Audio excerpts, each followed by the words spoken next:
Sit quietly. It is a classroom for living a wise and kind life. Sit anywhere and be quiet. On a couch, a bed, a bench, inside or outside, leaning against a tree, by a lake, at the ocean, in a garden, or even on an airplane or an office chair. Meditation cushions are okay too. Sit at any time, morning, night, for 1 minute, or 3 years. Wear what you've got on. Loosen your waist so that your belly can move with your breath. Sit as relaxed as possible. Relax your muscles when starting and during sitting.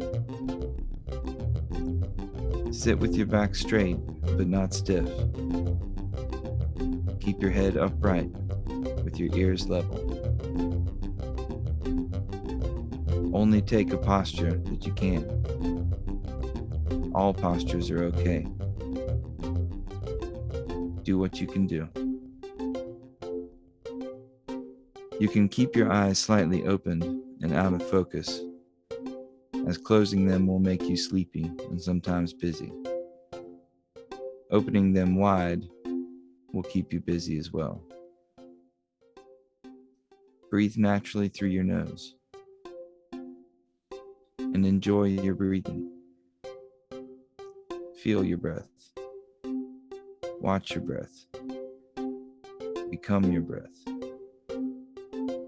Be like a cat purring. Follow your breath like ocean waves, coming in and out. When you get distracted, come back to the simplest and most basic experience of being alive, your breathing. That's it. No belief, no program, no dogma. You do not have to be Buddhist. You can be of any faith, religion, race, nationality, gender, relationship status, or capacity. Just sit quietly, connect with your breath, and pay attention to what happens. You will learn things. Do it when you want. You decide how much is enough for you. If you do it daily, it will get into your bones. So please enjoy sitting quietly. By Ty Sheridan.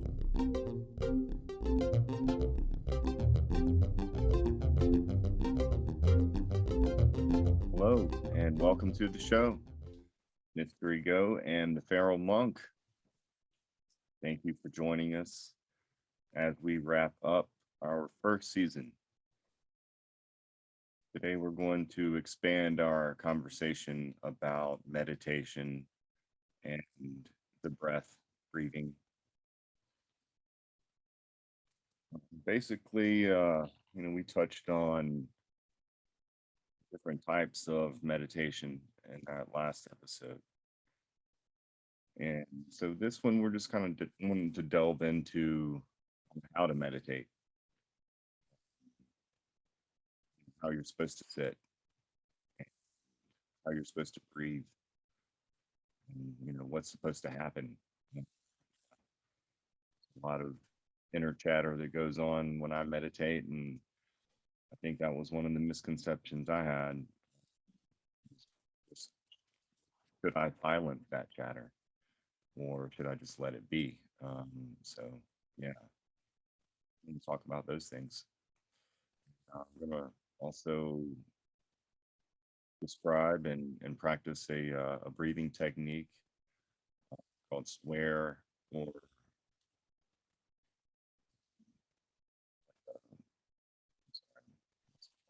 box, swear or box breathing that I found useful. It's helped me deal with some stress and anxiety issues. So then we're going to do a little meditation guided by the Feral Monk. So, how are you doing today, Mr. Monk? I'm doing very good. I'm doing very good. How you doing? I'm doing great, doing excellent. Yeah, just very grateful to be here, and would love to hear, some of your thoughts on, the kind of right way or most effective way, maybe is a better way to say it, to go about meditating. I'm love to offer like my perspective or my like opinion on that, you know, for sure. Um, also like to hear yours on Hmm. that, and uh, can think of a great many guests that would be nice to have on the podcast that I would like to talk about that with. Uh, I think maybe it's a good place to start. We've is sort of to remember that we've been kind of tying in a lot of themes and have arrived on that point where if a really good and positive change is going to occur in society, it's going to need to occur at the individual level. It's not going to be a physical uh, group outward or external effort. It's going to be an internal revolution, and that internal revolution is a matter of getting over all of those conditionings, whether they're biological or genetic conditionings, or whether they're social or political conditionings. Um, and so the question naturally arises is sort of how then, like, what do I do then? Like, what kind of prescription or what kind of uh, series of actions is going to lead me to getting out of that conditioning? And so, you have a lot of different traditions and techniques. And I think the last time you touched on uh, the way that, Google just sort of automatically sort of categorizes things and meditation into sort of nine sort of styles, even though, discovered they're a little bit uh, inconsistent with really checking up on their list. But uh, it's to be expected. It's not really that big Google, of a after all. deal because they're literally hundreds and hundreds of ways and styles and techniques of ways to meditate, all with different types of goals, you know. Yeah, And so, whenever we're talking about an efficient way to meditate, we're also talking about an efficient way to meditate towards that goal that we've arrived at, um, as being something that we would desire, maybe as a person, like to get out of that conditioning, to be able to uh, perceive the world, to have sort of like a clean experience and sort of see what is outside of those conditionings and those beliefs. Does everything fall apart? Does Chicken Little come running out from behind the tool shed screaming the sky is falling? Or uh, what is, and if not, what is then on the other side of that? Like, what kind of quality does that bring to my experience of life? And so whenever we're thinking about how to meditate, we're thinking about that's the goal of our meditation. We're meditating for that reason, to get outside of that conditioning and maybe glimpse what an unconditioned human mind might uh, be like experientially, and what it might be able to do potentially, like with its action in this world.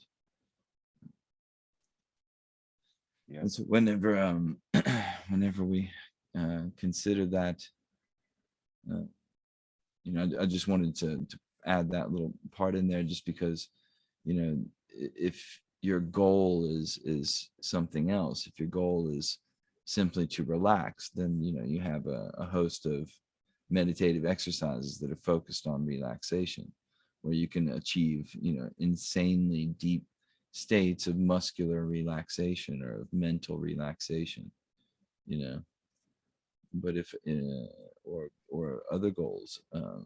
There are meditative goals that have been studied and reviewed by Harvard, um, and shown to reduce like high blood pressure or hypertension, to have Mhm. positive effects. And so those all happen to be like certain types of uh, techniques, and they have certain goals, and those techniques sort of foster the developing the ability to achieve that goal. And so if our goal is, as we stated, then how would we meditate to help us achieve that goal? And so the techniques themselves being tools, we also have to wonder, at what point are we in our meditative practice? And like, is this something that we're, just starting? Is it something that we've tried out, like different types of meditations? There's also like a certain uh, something that you're bringing into the meditation, your experiences with it, whether they are none or they are many or a few, or you know. So uh, so whenever you think about that, then it's like, okay, well then I need, say like it's my first day. I think that's probably the best place to start, because in the end, we, we kind of always stay beginners. Hopefully. There's some freshness in being a beginner. It's a good thing to keep a beginner state of mind. Humble. um yeah, and just curious, and like the kind of playful curiousness that a kid has, that there's, it's not a blind faith or a constraint, or a, it's something interesting and playful, and it's a thing that you can find a great deal of enjoyment in, and increase the amount of enjoyment you can experience in your life outside of meditation. Uh, but I would say then, so if we treat it like, we're just starting to learn meditation or something like that, then maybe it would be kind of something similar to like showing up the first day as like an apprentice, um, to become a sculptor. And you want to learn to be able to sculpt this very, very beautiful image, but you've got this huge block of stone, and you've got these different tools, but you don't really know how to use them, and you're not good at the actual technique of swinging the hammer, of knowing where to place the chisel, so that you don't break off a big chunk and ruin a huge block of marble or something like that. Mhm. That being your life. You don't, break a big chunk off that you can't sculpt anymore. And so you're kind of going to start off with like learning those very basic things of swinging the hammer, and starting to learn how to chip away at that huge block of stone. And the the way in which you would do that, analogous to that, would be to start off learning to be able to focus on something that is here and present, happening now, right? And because the goal is to get out of conditioning, you want that object of focus to be something universal, and to be something that has no like cultural aspects to it. There's nothing that you have to have faith in it. It's not something you have to believe. It's an actual thing that's happening right now, and it's always happening right now. You could use many things for that object. The one that we're going to explore is the breath, because it's a very multifaceted object of focus. And hopefully we'll get an opportunity sometime in the future, maybe in season 2, to dedicate an entire episode just to breathing, Yeah. because it's that um deep and powerful. And so what Yeah, I we was I was looking into like some of the the different types of breathing that we do, and some of it, of course, is on that subconscious level.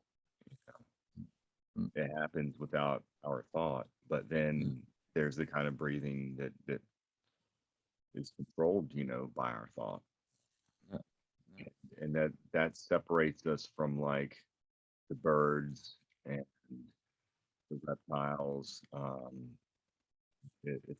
It's unique to the mammals, like, and I think that you're right. There's something magical there when that can happen, when the breath can be controlled. yeah. Well, there's I would say there's like there's the process and the benefits of controlled breathing, Yes. and then there's deeper meditative possibilities to develop out of uncontrolled breathing. Mm. Yeah. um so like an interesting difference between those two is whenever you do controlled breathing, you can have a very big influence over the different systems of your body. So like you can regulate your heartbeat because you can bring it down, with just slow breathing. It might seem like magic to someone who doesn't know that trick, but that's all the trick is slowing your breathing down will slow your heart rate down. That will slow your blood pressure down. That will, have all different kinds of like effects on hormones and systems and how they work. And so controlled breathing is like a conscious um, intervention into like the body systems through the breath. And it reaches, like you were saying, with the breath being something that can be conscious or can be something that goes on its own. That's one of the facets that makes it really interesting. um, uh, and so it's touching like different parts of the nervous system that normally people would say that you can't get to, but through the breath you can get there and influence very deep mechanisms that people often call survival mechanisms, but they're just very deep biological mechanisms that you can reach through your breath in very simple ways. It's not complicated magic or anything that you have to be initiated to or something like that. Like it's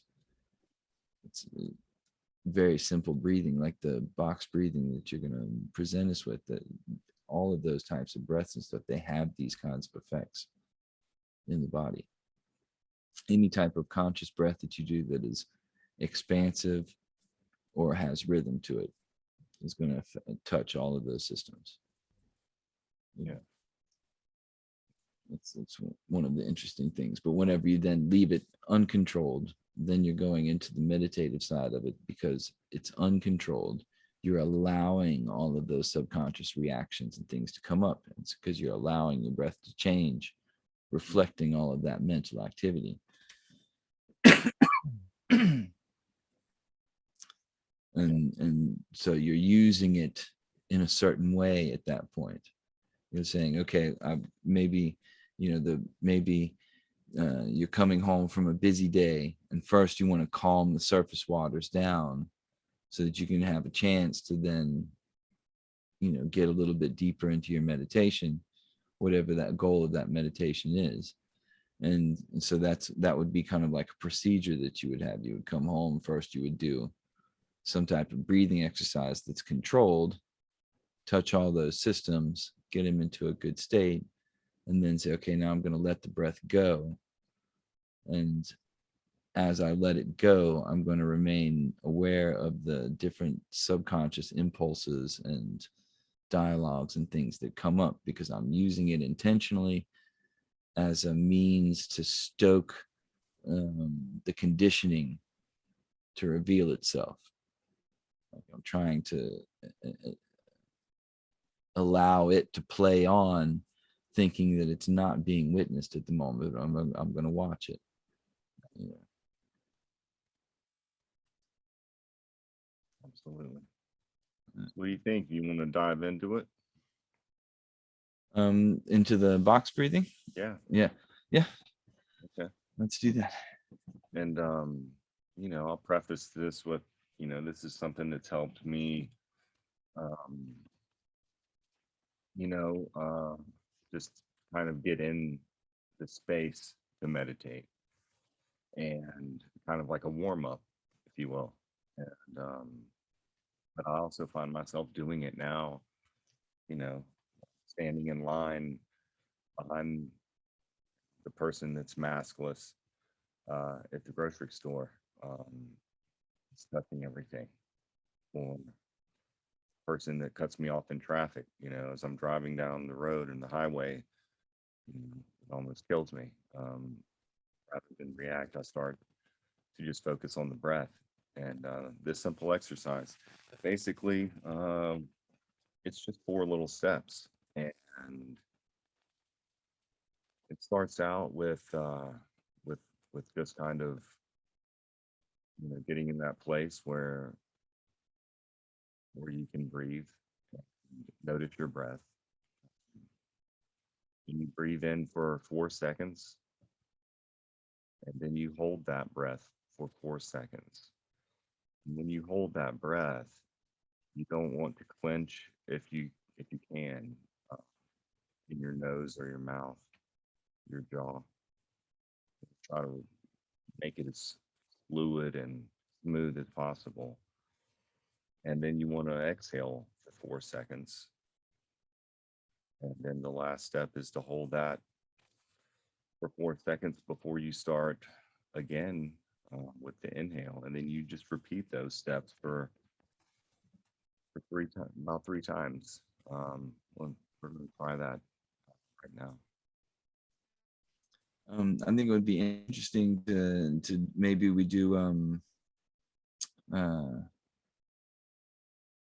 because the effects of a breathing exercise really start to kick in after like a few minutes. You can get as like a small taste, but if we prolong that time period a little bit, we're going to get a little bit better system out of it, and we can actually use that moment to introduce something fun for anyone out there who's doing it along, the traditional way of counting breaths, so that you're not consciously filling your mind by speaking to yourself, saying 1 2 3, and your mind wanders off and you're like, oh, what number was I at? And Yeah. so instead of like giving yourself that obstacle, you take your finger and notice, like, each finger's got 3 sections on it. You got your thumb, which is also kind of got 3 sections, but and so you got 1 2 3 4 5 6 7 8 9 10 11 12 1. And then you got 15 rounds on one hand. And so whenever every time you breathe out, you just move the thumb, or every time you breathe in, whatever's like natural way for you to keep up with the breath. And if you miss one here or there, it's not really going to matter. You're going to be pretty close, and you're not going to have to talk to yourself in your head while you're doing it. Okay. So, That's so we cool. could do that. We could do a Yeah, full lead us hand. in it. We could do Yeah. a full hand, Do it. So yeah, you go ahead and lead us. I just wanted to like give us a way to like, Well, I'm just gonna. My brain's just gonna count the four thing.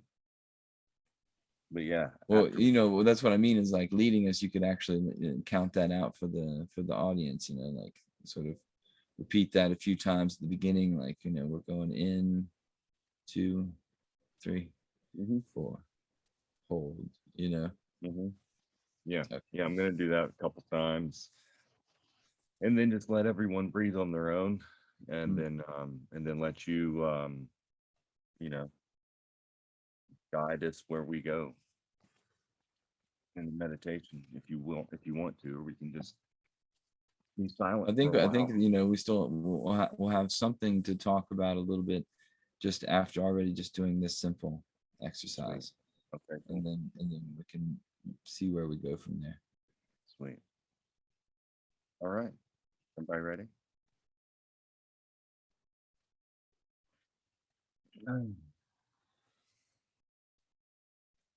Inhale. 2,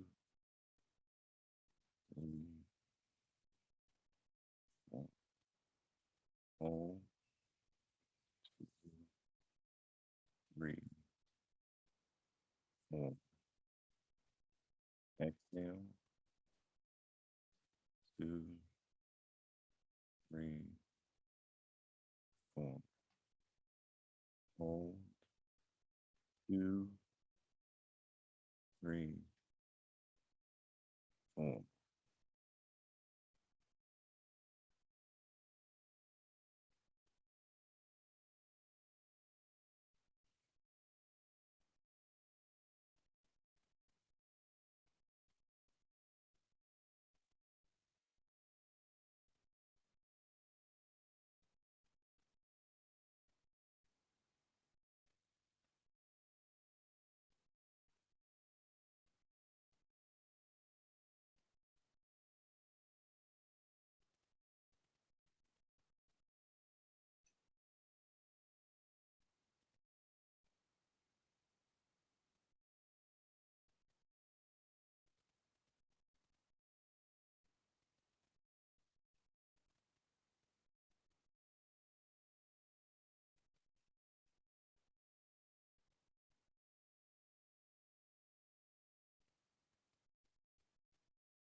You slowly open your eyes. If you close them,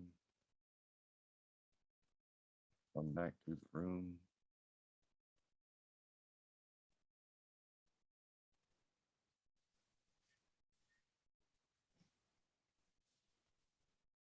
I think when I do this, it gives me a good chance. I try to do it in the mornings. That's the first thing because it gives me a chance to kind of check in with my body and my breath. And my breath tells me a lot about the state that I'm in emotionally. And of course, that carries over and affects us physically. So I can notice Yeah, if I would like my breathing is shallow, like I can focus a little bit on that more and relax, and then my breathing kind of opens up. I'm able to get deeper with it. What were you gonna say? um I was just gonna mention, just that, like, starting off like in the morning or something like that with breathing, and also just helps you to not just do something or not just go somewhere, but like, take a moment, like, okay, um, I'm here, I'm present, start my day consciously. It's also like a subtle cue, in the sense that we were talking about. Sometimes people's strategy is to replace bad conditioning with improved conditioning, to so-called self-improvement direction, right? Which isn't, it's not a knock on it at all, but it's part of that, like, sort of progression where you're cultivating certain values and behaviors. Yeah. And so it can support that. I was wondering, and would like to anyone who's watching and feels like commenting, uh, wonder, for those people who participated in the moment of breathing, if you noticed any changes in sort of your mental activity or mental state or feeling of your body, or uh, if anything changed of your experience of that. Excuse me. A lot of people often uh, experience uh, relaxation even from something that short and that quick. Not everyone, but a lot of people um, experience it already at that quick of a moment. Whenever the exercise is done for a longer period of time, uh, I would say, like, doing something for trying to work your way up to where you can do 30 rounds at a sit, maybe not doing that immediately, maybe like trying to work up to 10 rounds, depending on where you are, but over time try to work up to 30 rounds. That would, that would be both your hands Yeah. done. That's giving your body enough time to like change some things, to take in a lot more oxygen. It's the kind of reboot that doesn't take too long. It's not like, sitting down to meditate for an hour or something like that, where you really got to find a moment in your day or in your schedule to dedicate to it. It's something that doesn't take that long. Something you can Take the do while you're weekend off. walking around, and yeah, and take Yeah. the weekend off. Yeah. Go retreat. um, yeah. But yeah. Yeah. So That's so all ex- good points. as that being, like the breath exercise that you took us through, is exactly an example of like a certain type of tool, of which there are, like maybe like a list of similar types of ratios of breathing that all have that same type of goal. They're all, in general, the even rhythm Mhm. breath. We talked about at one point, the four typical types of breath being even, or inhale longer, exhale longer, or holding. And so you've got like a good example of that one has holds in it, and it has even breath in it, and the holds are even to each other, and the breaths in between are even to each other. And so that type of rhythm, whether it's that one or it's just 5 seconds in, 5 seconds out, or it's a hold of 1 second after each one, or whatever, whenever they're symmetrical like that, and they have that kind of, it's going to develop into like a rhythm. And that rhythm is then, the more you dive into just experiencing that breath as much as you possibly can, like how you're, when you breathe in, how your whole like chest cavity expands and moves, how your belly moves, um, how the air as it passes through the nostrils tends to be cooler as it's going in. It's warmer as it's coming out. You're just like noticing all these little details, not because that detail is gonna reveal God to you or something like that, but because it's sharpening this concentrative ability. you know it's the learning how to swing the hammer right, and getting pretty good at like chisels that can't cause too much damage, right away, learning to be the sculptor, and working on your sculpture. it's It's it's shifting your it's focus learning a little those bit. those Yeah. those yeah, you're learning how to focus. It's shifting it towards um the sensations going on in your body, because that's going to be a central cause, or like it's a moment where like you like we were talking about, you're either moving into perception or you're moving into conditioned um perception. And Right. so Yeah. it's addressing like some of the foundation skills that you need to do that like deeper work and actually get out of the conditioning. It's creating So the awareness. it's it's um it's creating the awareness in a way, but it's Or revealing mostly the it's awareness, it's maybe. mostly like sharpening your tool of attention. Yeah. you Whenever we do, a little, the breath then as a meditation, in just a little bit, where it's uncontrolled breathing, and we're using the breath not to control uh, our functions or influence our mind state or anything like that. We're trying to reveal it, so the meditation that we'll be doing will also be focused on the breath, but it'll be an uncontrolled breath, right? So like that controlled breath, got that anytime we need it. We can put ourselves back into balance, can calm ourselves down, can energize ourselves up if we need it. And we have, ratios and things to play with, because it's just this basic math formula, to work out however you feel like exploring, and then you're Or just 7-Eleven noticing or what are the whatever. effects of it. Yeah. And, yeah. And so, we're then in that type of meditation that we'll be doing where it's uncontrolled, it's going to be like, okay, I'm not trying to calm down or anything specifically. I'm not trying to do anything specifically. I'm trying to develop the capacity to remain present with everything that's going on and not wander off, and really get to see it, and not just get taken away. And the controlled part of it is sharpening that tool of attention and concentration first to make it easier and more productive whenever you sit for the uncontrolled breath. And it's just using it as an object of presence, of actually being here, you know, aware of the theater that is happening now in the mind, about whatever it's concerned with at that moment. Yeah. And so it's like establishing like a foreground for it. And so it's a good thing to have in your routine if you starting meditation practice.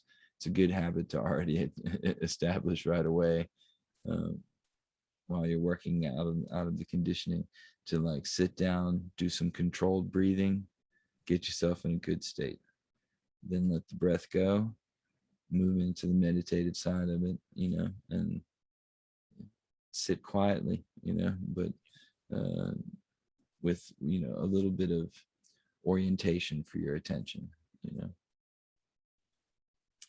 lay that foundation work. Yeah, man. So I Do it. guess if you want to, we can kind of move into uh, the uncontrolled um, breath as an object of concentration, consciously aware that we're developing a foundation upon which we can deepen meditation over time. Mm-hmm. So uh, everyone could just take a moment to get a good, comfortable position. If anything feels a little bit odd or uncomfortable or whatever, go ahead and take the time at the beginning to adjust all of that. Um, and by comfortable, try to keep in mind, laying down is an option. Sometimes it's the only option. If there is an option to sit upright, uh, I would suggest to do that because it will help you to stay awake and not fall asleep, which can happen sometimes. Um, in the retreat that we did in Dehradun, the meditation teacher fell asleep a couple of times during the 2-hour blocks in the meditation hall and started snoring. I remember sitting there, concentrated on the exercise, and just hearing the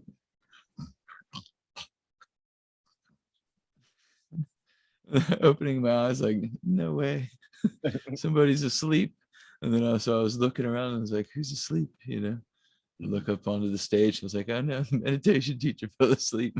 And he's snoring on the stage. But that can happen. That can happen to anyone, because um, the mind, one thing that it likes to judge about the whole process, is that it's boring. And so it'll just be like, all right, we're really going to do this. Okay, well, I'm just going to shut this down. We're going to fall asleep and not get anywhere because for my own survival. Yeah. Yeah. It's fighting and clawing. Yeah, the phantom. Mhm. Yeah. So take a moment to get in a good, comfortable position. It's not laying down, one that you can stay awake and alert, um, with your eyes open or closed. It doesn't matter, whatever's comfortable. You can also change that at any time. It's worth it to take a couple of good deep breaths. And as you breathe out, relax your shoulders, especially your uh, facial muscles, and really let yourself sink into the position that you're sitting into, sort of like a small pebble thrown into a stream, sort of slowly sinks to the bottom, sort of come into a good position. And then once you achieve that position, try your best to be a mannequin. And this is maybe a strange advice, but it has a purpose. You're gonna be much more efficient at awakening uh, the theater inside to have a chance to view it. So if we've attained that position, then can move on to just relaxing, letting the breath be whatever it is. If it's shallow, it's shallow. If it's long, it's long. If you've got a cold and your nose is a little bit stuffy, then it's stuffy. Then you can breathe through the mouth. That's okay. Find a way that you can relinquish control of your breath.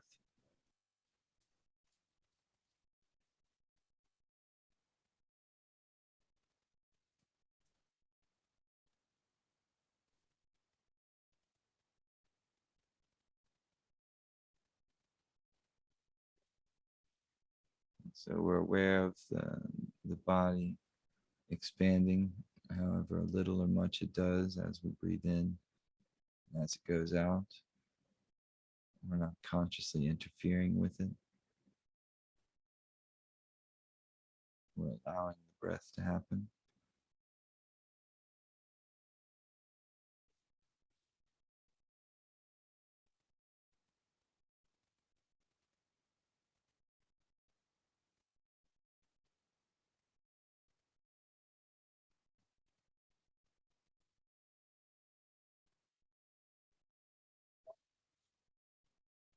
As we're breathing, we're also beginning to notice uh,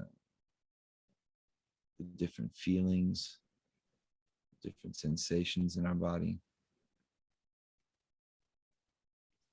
how it's positioned, its weight, its mass.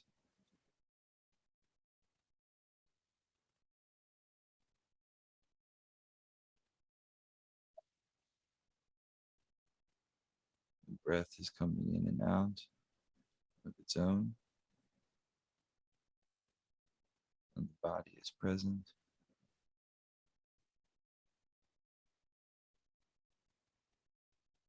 We're just present to that.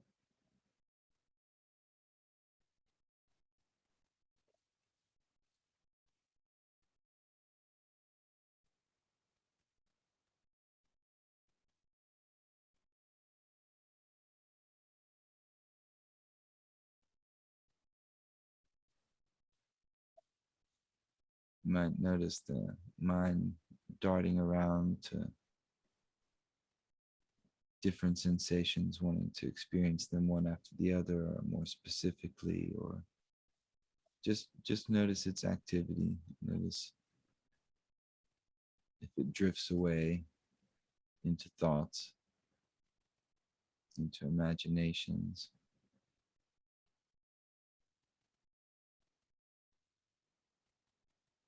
When it does, don't worry, it's no big deal. You come back to the presence of the body, the breath moving in and out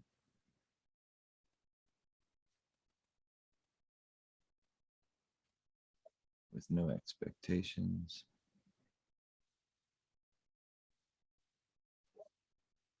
not trying to get anything,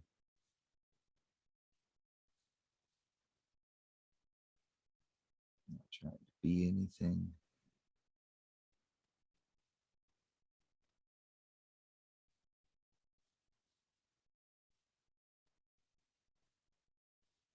Just present to the body, to the breath, and the mind's activity.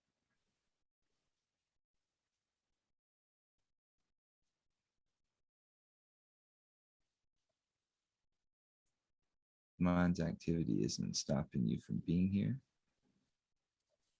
It's one of the things happening now. It's one of the things that is here.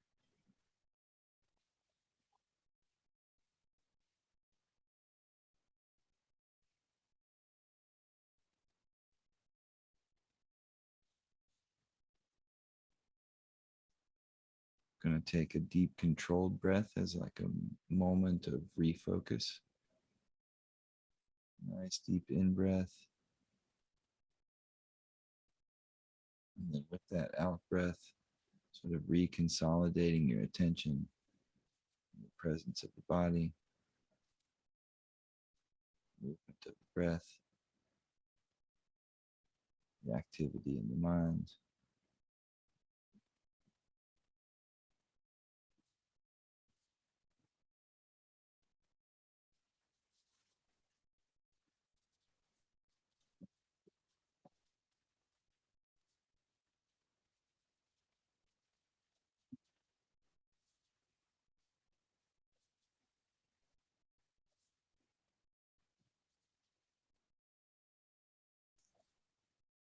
Notice if there's any type of discomfort or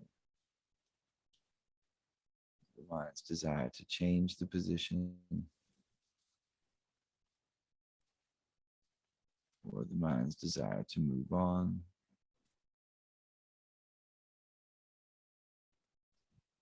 Maybe the mind is chasing after, how long have we been doing this already?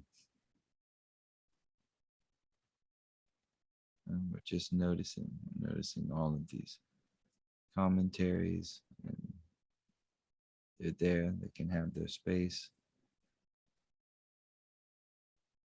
And come back to the presence of the body and the breath.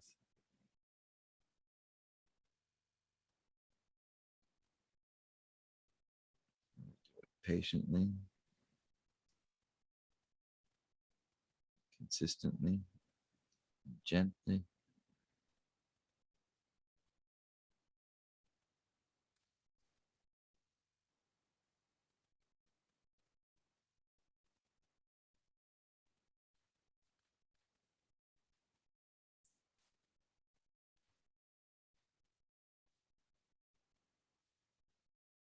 So take a moment to slowly open your eyes if you've had them closed.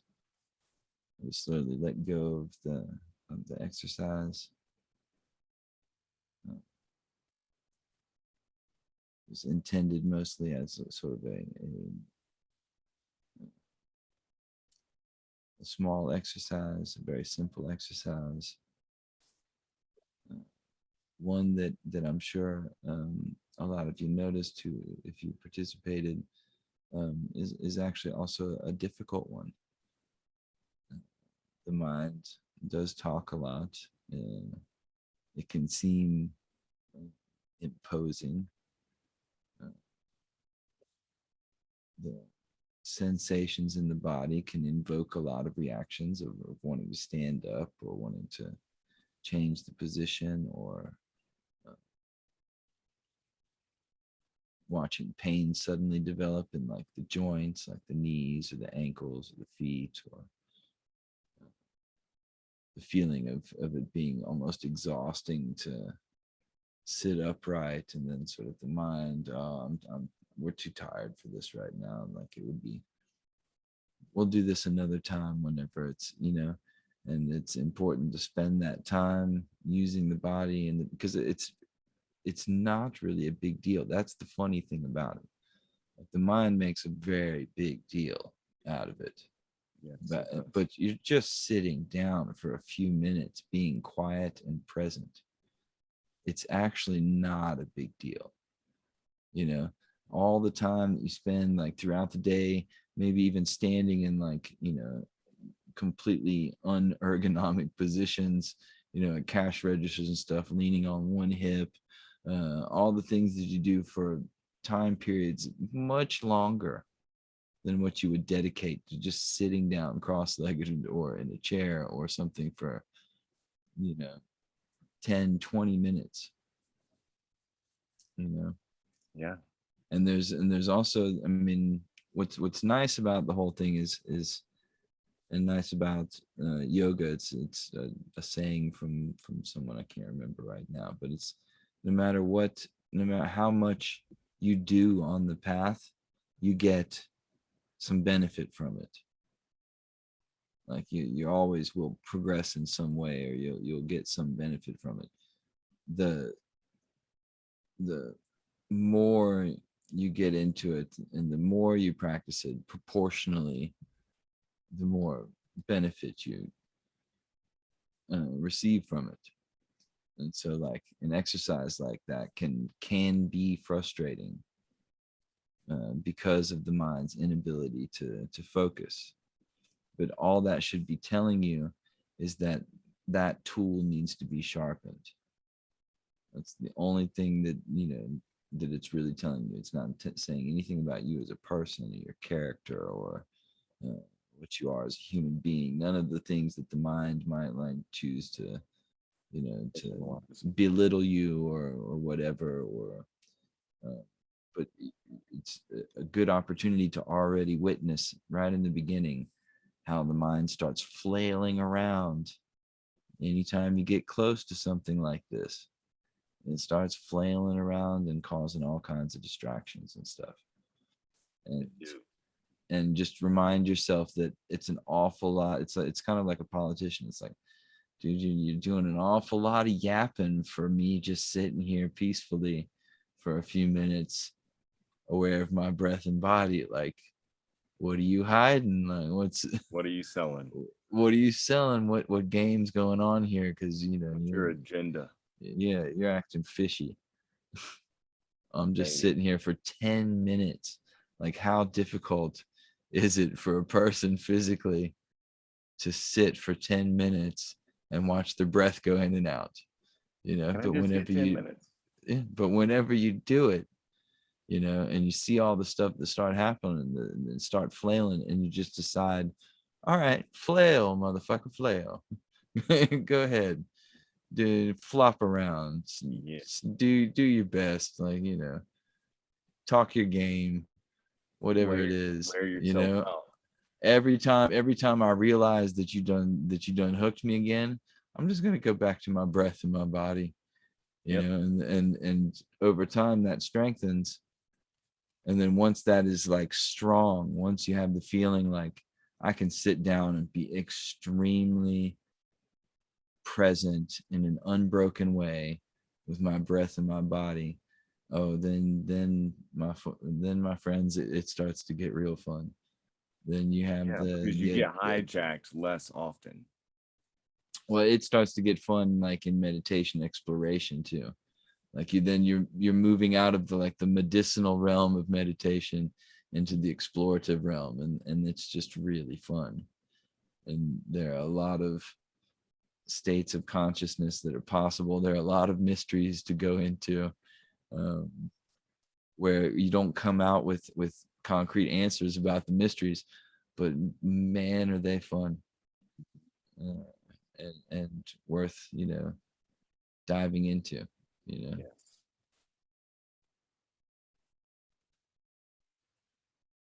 Thank you for joining me today, Mr. Feral Monk. Yeah, it's always fun. I hope people enjoyed um, a little taste of it, and hopefully weren't too many people that their minds scared them away from trying it out. It's a very simple thing, very universal thing. There's no dogma, nothing to it. Nothing attached to it. Um, just a tool everyone could benefit from. Mm. But yeah, thanks again. Thanks for joining me today. Thanks for joining me this past season. As we wrap it up, I just want to say thanks to everyone out there for tuning in and checking us out and hanging out with us, and seeing this whole thing kind of take a little bit of shape. We've got some exciting ideas for season two that we're already in discussion about, and you know we're gonna keep the wraps on that right now because we don't know. It's all subject to change.